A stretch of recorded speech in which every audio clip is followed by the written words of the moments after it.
course of pain. But yes, final score for the Detroit Lions is they give this one up 28-24 to the Minnesota Vikings, losing their lead late in just mind-numbingly awful fashion as Detroit gifts Minnesota a timeout after Lions miss a field goal, give the Vikings great field position, a 54-yarder. Then the Vikings turn around, they get it down in their territory. Lions gift them a timeout, and then KJ Osborne takes the top off, 28-24 final score. But that's just part of the puzzle here, as we are going to just have to start with decision making and game management, because that's the story here. It's been a minute since we really got to talk about Dan Campbell and the coaching staff and their decisions. And for a large part, this game was a story of fourth downs and going for it on fourth downs, which I am sure we will say was a good decisions. And for the large part, those gambles played off for the Detroit Lions. But then they started going away from that and made some decision making late in this game that really just hurt this team through and through. So, Jeremy, where did the Lions really falter in their game plan here? Where was it because their aggression petered out, or was they just managing the clock bad at the end, or was it the decision to kick a 54-yard field goal off Seibert, who had already missed one of the day? What was really the point that sunk the Lions in this game? I mean, there's no question. The decision to kick that field goal was by far statistically the worst decision he could have made. It was philosophically the worst decision he could have made. And Dan Campbell can own up to it all he wants and say after the game it was 100% my fault. It was 100% the wrong call. I hurt the team. All those things are correct, but you just can't make those decisions in the moment, because here's the reality of the situation. Facing a 4th and 4, you decided that with a minute 10 left and the Vikings have no timeouts, you decided to give them a really good shot at good field position because you put Austin Seibert, a guy who was crazy inconsistent in training camp, a guy who has never made a 54-yard field goal in his NFL career, a guy who was 2 for 5 from 50-plus yards. You put the game in his hands, and I don't that alone is bad enough. But Chris, you know how I am team never punt, and I was screaming for them to punt because even that was a better option than kicking a field goal. I did not expect this from Dan Campbell, and it's not. And listen, people are going to hammer him, and rightfully so, because he made a bad late game decision, and those are how you win and lose games. He should get criticized, but he, like you said, they went for 6 times on 4th down in this game. The first time, 4th and 5 conversion leads to a touchdown. The second and third time, 4th and 1 conversions back to back, they get a touchdown out of that drive. And then you turn down the aggression and put it in Austin Seibert's hands/foot. Doesn't make any sense whatsoever. And even if he makes that kick, it's a bad decision, because suddenly you are giving the ball back to the Vikings and say, hey, here's all the motivation you've got to score a touchdown. You punt that ball away, the Vikings have no timeouts and a minute and change left and have to go at least 80 yards. And you know what they're thinking? Let's just try to get a field goal. They're not thinking touchdown there. If you make that field goal, you make them be more aggressive and give them a better chance to win the game in regulation. It was just an ass-backwards decision by every move. And listen, I guess you can give Campbell credit for saying, hey, I messed up, but that can't happen again. That was awful. Ryan, your thoughts here. There's more decisions I want to get to, but I just want to keep it on the field goal for right now. Or any other thoughts just in the late game, how everything developed there that led to the Lions giving up their 24-21 lead. Sure. I just don't really understand the rationale, as Jeremy mentioned. Earlier when the Lions are up 24-21, they're faced with a 4th down and 1, 3 minutes, 35 seconds left. They're at Minnesota's 30. They go for it. They don't get it, but I agreed with the call at the time. You know what? If the Lions were going to win this game, their offensive line is their best defense at this point, right? And that at that point in time, Dan Campbell made the right decision. They didn't, I mean, play call aside, they didn't get it, whatever. You move on, right? But the thing that really hurt the Lions on more of a macro level, when you asked Jeremy, Chris, like what was the problem with the Detroit Lions today? They just couldn't put the game away. And I think their inexperience showed up, and their inexperience cropped up in a big way, because didn't it feel like the Lions had a whole handful of chances to end this game? They did. I mean, Yeah. yeah, I mean, right after the Lions score a touchdown and go up by 10, they're gifted a fumble courtesy of Ezra Cleveland. Dalvin Cook gets injured on the same play. What happens on the very next drive? 3 plays, -2 yards, and a punt. The Lions defense holds up super strong. They force a 3 and out for Minnesota. And what happens? The Lions get the ball back, and it's 4 plays, 18 yards, and another punt. Like, the Lions just can't keep things going. And I know that they're not the 3 and outs. And I know I really hammered home, like, man, the Lions really need to clean that stuff up. It wasn't necessarily just 3 and outs, because yes, a couple of those drives were like, I mean, one of those drives was 4 plays, but like the Lions had every opportunity to put this game away, and they just failed to capitalize on it. And it was a combination of coaching. It was a combination of inexperience. It was a combination of Jeremy's favorite cornerback, Amani Aurorier. We'll get into that later, but you got something to add, Chris? No, I was going to say that punt that you were talking about, that last punt, drove me really insane. The play calling on that, because it was, yeah, they converted on second down. You get first and 10 at their 18, and like I think it was second and 4. Then you get 3rd and 1, and then you like take the pass deep, the shot deep. Jared Goff takes the shot deep to Josh Rounds. Okay, totally understood. But I guess what happened next is what baffled me, because you taking a shot deep on 3rd and 1 when you needed to burn clock at that point and control possession and keep Minnesota's offense off the field and keep them on ice like you've been doing all day, that only makes sense if then on 4th and 1 you try to ram it down their throats and pick up the first down, and instead they punt. Like that's the point. So if you were going to punt anyway on 4th down, then on that 3rd and 1 you should be trying to pick up the first down. And it was part of just, again, that part frustrated me quite well.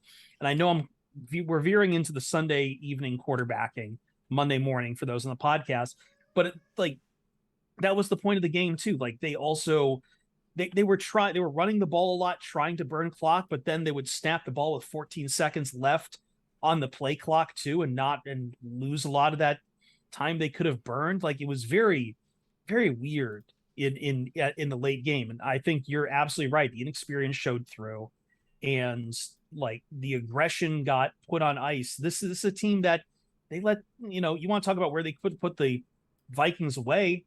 Talk about the first half. It was 14-0, and then suddenly they let the Vikings score 2 very quick touchdowns. So they go into the half tied. Yeah, but I think everybody at this point, you should know now through 3 games, the Lions defense cannot be trusted to like pitch a shutout. Like if the Lions defense can hold the opposing team to 21 points, I would feel pretty damn good in just about every Lions football game moving forward. But the problem is with the aggressiveness, as you mentioned, Chris, why is it okay for the Lions to be aggressive in Dan Campbell's mind and his rationale? Why is it okay to be aggressive when you're up 24-21? There's 3.5 minutes left. You're at Minnesota's 30 and you just need 1 yard. But then some time ticks off the clock. There's 1:14 left. It's 4th and 4 and you're at Minnesota's 36. And then it's not time to be aggressive. As Jeremy said, I'm going to put the game on Austin Seibert's leg after he's missed a 48-yarder, after we know that Austin Seibert is not a kicker who is good from deep. Like, we know that is a problem for him. And that I'm not trying to put it all on special teams. I'm really not. But, man, it's just a very frustrating gaffe. And hopefully that's all it is, right? Hopefully this is if you're going to have a learning moment in this season, Jeremy, is it good for it to happen right now when you're 1-2 and you're still in September? I know it's a divisional game. Yeah. I know that a win in week 3 against the Minnesota Vikings, as you mentioned on Twitter, completely changes expectations, right? Because you mentioned like it felt like the Lions were in a win-win situation coming into today, right? Yeah. Yeah. And yeah, like you said, a win would have pushed them to the top of the NFC North, would have made them the only team that hasn't lost a division game and all that sort of stuff. And listen, a loss is somewhat expected. It's tough to win on the road, especially in the division. I mean, you saw what the Vikings did to the Packers, at home, I believe, in that game. So, you take the macro look, and you shouldn't be too down on this team. I mean, they were able to get two score leads in this game against a good Vikings team. But like you said, this defense is not currently trustworthy. I thought it was extremely disappointing to see them in the run game. I was just starting to believe that this team might be able to stop between the tackle runs, and backside was just completely undisciplined in this game. Charles Harris, I thought, had a bad game. I mean, I know Dalvin Cook is just going to do that to a lot of teams, but I thought the Lions were getting better in that fashion. And listen, you're going to setback. It's definitely a setback. You're going to face good running backs like Dalvin Cook. You're going to face some mobile quarterbacks like Jalen Hurts. You can't keep making excuses. If we don't face such a dynamic back or such a dynamic quarterback, we'll be fine. These are guys you play. To that point, though, like if you had told me before this game that the Lions box up Justin Jefferson for 3 receptions, 14 yards, I say we're winning that game. Right. Like they did that. Like they got burned by Thielen and Osborne, but everyone was talking about how Justin Jefferson is going to take the top off this team. Like he's taking the top off everyone else, and he did it. He got boxed up. We've got to give props to the man who is responsible for that here very soon. But like to your point, like they've shown they can deal with the weapons that these teams have, but ultimately just I can't. Maybe one of the more frustrating moments of the entire game, and there was a lot in the fourth quarter, was that Alexander Madison touchdown. Like that, was it Aiden Hutchinson who just like blew up the play on the front side, and then he just it might not have been that run. I think that was actually Dalvin Cook's touchdown, but just completely like gap sound on the play side, and then just cuts it back, breaks a few tackles, and scores. So, I mean, maybe that's something that gets better. Maybe that's something that you don't have to worry about. I came to this game, like you said, very concerned about the secondary, and we got mixed results there. But yeah, if we're talking more about the performance of the team, I thought it was a step back for the defense in this game, because in all honesty, it felt a little fortunate that the Vikings only scored 28 in this one. One of the concepts I've been learning about, I've been talking, I taught someone put in my ear the last couple of weeks, is the idea of the middle 8. This is from a former player who basically explained, like, I forget where this was, but like he was explaining that if you want to learn a lot about the team, you look at the middle 8 minutes of the game. That's the 4 minutes before the half and the 4 minutes after the half, and how you deal with those. And we've seen it, and I started putting the piece together, and we've looked at how the Lions performed, or it might have been the middle 4, I forget. But either way, we've looked at how the Lions perform around halftime, going into the half and then coming out of the half. Because usually if you're up, that's when the other team starts to really fight hard. And out of the half, that's when teams make their adjustments. And sometimes if you're not good at those middle minutes, you'll get caught sleeping. And the Lions in this game, like that's when they let the Vikings back in, because they burned up a lot of clock with the 8 plays, turnover on downs in the first half, but then they just let the Vikings grind out a lot of time and then tie the game. And then for the other, the other side of it, was a little bit better, but still it's a very disappointing 5-minute drive that ends on a field goal that honestly I thought they could have just kept pushing. They were at Minnesota 22. And I did not think that there was that's when the penalties started to, no, not on offense, excuse me. That's when I thought the offense was starting to get gashed, like slow down a little bit there. I think that drive could have absolutely ended on a touchdown. That's a very different game at that point. So once again, it's a tale of, we've talked about it, and you had the stat, and again, the 3-and-out stat doesn't really apply here, but it's an inconsistent offense, right, which is a problem when team, right? And that's something that Dan Campbell said, is like there were some really good stretches in this game where it looked like the Lions we're continuing what they did against the Commanders. They start out hot, and even this in the second half, they start out the second half with 10 consecutive points, build up that lead again. And listen, all of that should have you still optimistic about this team this year and in the future because they're getting better. They're being competitive. I mean, I can't remember the last time the Lions had this many two-score leads in a season, and we're only 3 games in. Like they are building out good leads, and they're doing it with really, really good football, especially on the offensive side of the ball. And listen, I would be going into week 4 with a big old smile on my face, thinking this team is a pretty damn good 1-2 team if it weren't for the injuries.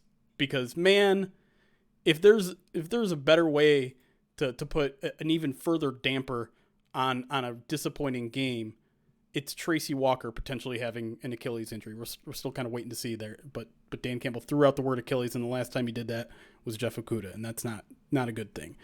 Is seeing Amon-Ra limp around there, and maybe he'll be okay. It sounds like I saw ESPN was saying that Amon-Ra himself is claiming that he just rolled his leg there. So sure. But hopefully that's just all that is.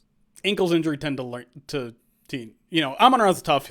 I'm sure he'll play through it. But Swift is the most concerning for me because it's clear that they're going to have to keep Swift healthy, Ryan. They're going to have to keep him on a pitch count, and I don't think this run game can really afford to. I thought Jamal Williams was fine today, but he can't do all the work for you. Yeah, and the troubling thing about Swift is now that they're piling up the injuries. It's not just the ankle; it's the shoulder injury that they mentioned on the broadcast too. So injuries are a huge concern. I mean, it was player Josh Reynolds on the play where he gets clipped by Khalif Raymond, not Khalif Raymond. Yeah, damn, right? Like the Lions are hit early with injuries, and like it's not stopping, and that's what's going to get tested is the depth of this team. Because part of me really thinks like Amani Oruwariye is not the corner that he was today. Like I think that he was clearly playing through that back injury, and there's no way that old ass Adam Thielen was doing all that to him. So like part of me thinks that like some of these guys are like, they're stepping up, they're playing through injuries, and they want to be out there. It's very clear that they want to give everything to this team. It's just right now there isn't a whole lot of depth at certain positions. Like if Tracy Walker has a serious injury, what happens? Yeah, and like we've talked about before, injuries, everyone's got to deal with it. They're not an excuse after a point too. Like right, it hurts entirely to be missing those guys, but at some point you still need to put the sausage together. Yeah, it sucks that they're going through this as much as they are already. I mean, we were already complaining about injuries with the offensive line and the ridiculousness that happened there, and to now lose maybe your most important defensive player. Like, I know that sounds kind of crazy considering how Malcolm's really playing. It doesn't sound all that crazy at all. Considering how Jeff Okudah is playing, like he's the captain of that defense. He's essentially kind of the play caller, the guy who communicates with all levels of the defense. Like that's a huge loss, and I'm not sure people realize it